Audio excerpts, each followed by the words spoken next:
Uy, mga kaibigan, huwag ninyong balewalain ang kilabot na nararamdaman ninyo. Baka multo yan na humihingi ng tulong. Kilalanin natin si Kiko, isang multo na pag-alagala gusto lang naman mapansin. Pero may isang maliit na problema. Walang nakakakita sa kanya. Sinubukan na ni Kiko ang lahat.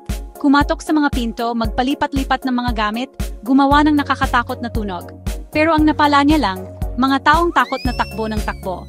Isang araw, nakakita si Kiko ng lumang salamin. Tumingin siya at nakita ang isang nakakagulat na bagay, isang kalansay. Yun pala ang mga lumang buto niya. Kaya, sinimulan ni Kiko na kalansingin ang mga buto niya, umaasang may makakapansin. At alam ninyo kung ano ang nangyari. Isang batang mausisa na nagngangalang Sara ang nakakita sa mga butong gumagalaw at natuklasan si Kiko. Pinakinggan ni Sara ang kwento ni Kiko at nagdesisyon na tulungan siya. Magkasama nilang tinipon ang mga buto ni Kiko at binigyan siya ng maayos na libing. At dahil doon sa wakas, nahanap na ni Kiko ang kapayapaan. Tandaan, hindi lahat ng multo ay nakakatakot. Ang ilan ay kailangan lang ng kaunting tulong mula sa mga kaibigang tulad ninyo. Kaya sa susunod na makaramdam kayo ng kilabot, huwag kayong matakot. Tumulong kayo.